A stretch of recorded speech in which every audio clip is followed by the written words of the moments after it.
Hello everyone and welcome back to my channel. This is Spring Porter with Spring Solutions LLC.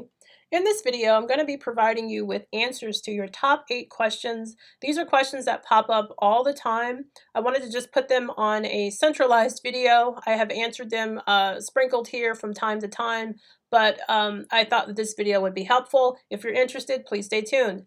Please note that I am not an attorney. This information is not indicated as legal advice. Hi everyone, thanks again for tuning into my channel. So as I mentioned, this particular video is covering the top 8 questions that I have gotten a lot on my channel. The first one being is, do you have to have an attorney? Well, that depends. If you are going to need to be incorporated, then yes, you're going to have an attorney to help you with that. If you have legal questions, things pertaining to your contract you want answered, then you should seek an attorney for sure to help you with that. I do provide you with sample contracts in my course, but you may want to have a second pair of eyes on them because there could be something locally or a rule or something that I'm not aware of that probably needs to be on there. But for the purposes of reclaiming unclaimed funds, you don't have to have a lawyer or be a lawyer to actually do that. There are very few districts where you have to hire a lawyer to file the paperwork for you. Licensing, permits, and having an LLC. Those things are not mentioned in the bankruptcy code anywhere.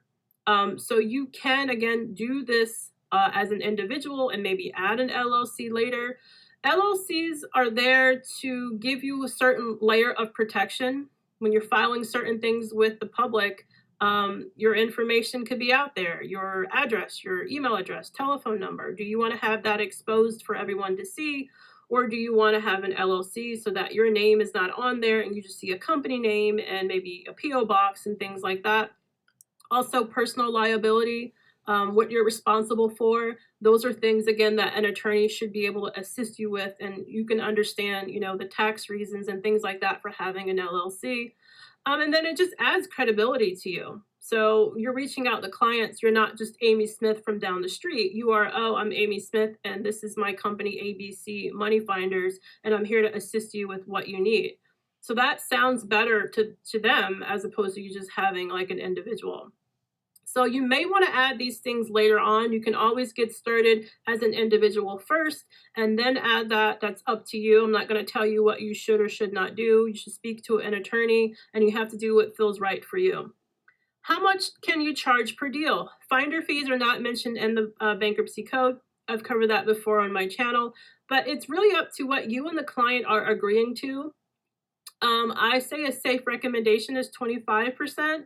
I've gone over that amount and I've gone under that amount. So you have to do what is fair. You have to do what you and the client are agreeing to. And just keep in mind that whatever that percentage is or the fee is that you're charging is going to be on the contract itself. So you want to make sure that you are adhering to the actual contract. You can utilize the state finder fee sort of as a blueprint or a backdrop and just sort of kind of gauge it from there and kind of go over or under, again, depending on what you and the client are agreeing to. Can you do this in any state? Yes, most districts don't require you to be a lawyer to do this.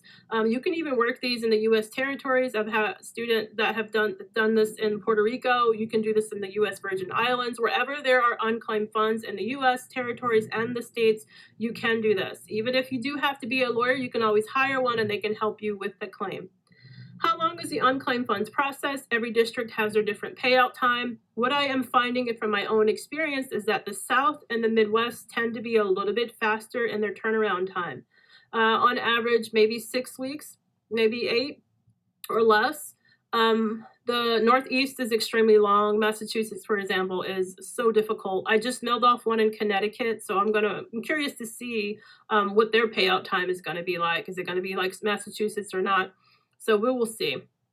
How much startup money do I need to start? This depends on if you need certain licensing. If you have to hire a lawyer and you have to have licensing, again, those can vary in different districts, states, depending on, what you need done. I would say on average, maybe account for $500 or maybe $600 for a consultation, drafting up LLCs and filing your permits. If you're going to need office equipment, I would say maybe $250, $300, depending on what kind of printer you need. If you don't need any of that and you don't want to have an LLC, then you can just get started right away. So it really depends on what your needs are. I hope this video was helpful for you. Please continue to like, share, and subscribe to my channel, and I'll see you in the next video. Thanks for watching.